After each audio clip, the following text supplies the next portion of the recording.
it's really wild. The way I do a lot of my research, I've been writing about this movement for 16 years, and Money, Lies, and God is my third book on the topic. And the way I do a lot of my research is I go to key strategy gatherings and conferences, and sort of, I go to very political churches. I go get into groups like Watchmen on the Wall or Faith Wins, these pastor networks where movement leaders are giving these pastors all the tools that they need to sort of turn out their congregations to vote on abortion or whatever. And, I went to, I'd love to tell you about a couple of these. Like, I was just, as I'm speaking, I was thinking about the Florida Homeschool Convention, which is the largest homeschooling convention in the country. Now, that sounds so awful. It was fascinating. Look, people homeschool for a whole lot of reasons. We actually homeschooled for a couple of years, not because the public schools were so bad, but for other reasons. There are many people who are, all across the political aisle who homeschool for one reason or another. I was making fun of Florida more than homeschool. Homeschooling. Well, it was fascinating because even though the homeschooling world itself is quite diverse, homeschooling activism and the homeschooling movement has been captured by this very hard right.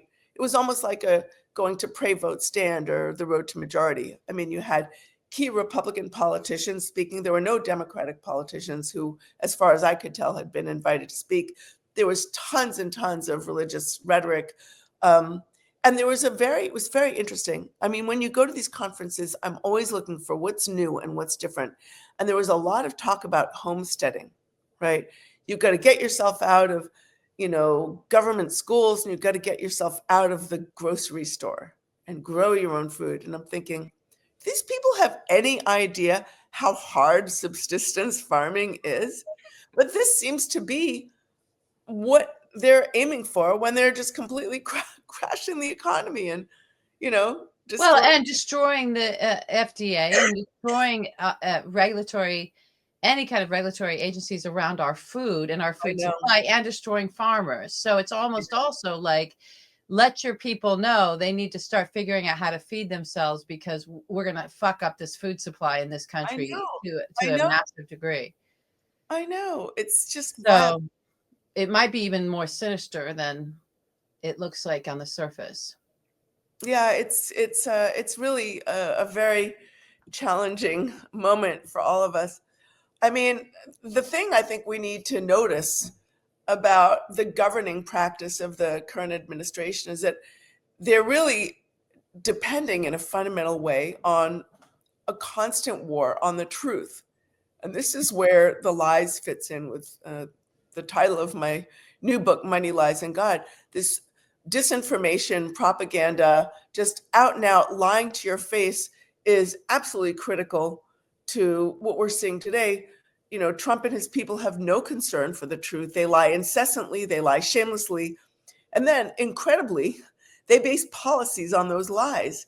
So, for example, this is a movement that came to power in part. This administration came to power by claiming the biggest problem in our society is wokeness, or DEI, which basically they're using as an excuse to roll back civil rights and launch attack on free speech, higher education, science research, banning such wokety woke words like pollution and status and woman in federal agencies, and also there are hundreds of words have been banned. It's quite rich, sort of coming from a movement that lectured us for decades about free speech and cancel culture. They manufacture propaganda, like the idea that public schools are these Marxist indoctrination factories that are going to change kids' genders against their will.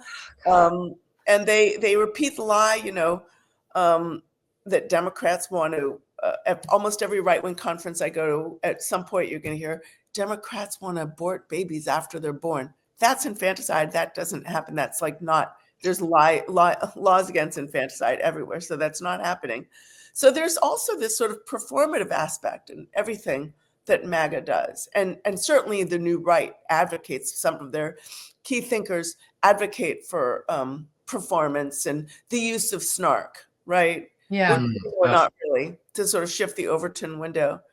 And there's Well, that. when you put the brain of the WWE, the World Wrestling, at the top of the education of our children, that I think we're and the future of our nation, knowledge base, I think you have the sort of complete expression of what you're just describing. Yeah, there's It's myth, it's performance, it's just a world, a fantasy world based on lies to make people feel good, to put them into teams. You're going to root for this or not for that, and it's nothing is serious anymore.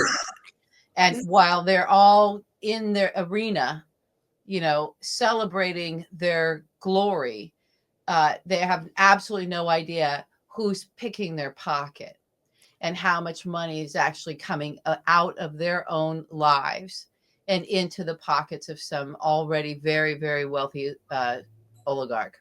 That's true. You're right. I mean, they're posturing as tough guys with chainsaws, and they're trying to convey by play acting that they're tackling waste and fraud and abuse. At the same time, as you say, they're lining their own pockets with tax subsidies, privileged government contracts. The Wall Street Journal called it the dumbest trade war in history. Yeah. It doesn't appear to be motivated by any kind of serious economic analysis or any kind of real policy program. It's really there just to give the dear leader and his cronies an opportunity to declare that they are responsible for the greatest day in American history, a new Declaration of Independence. And what they're really doing is giving us independence from our 401ks.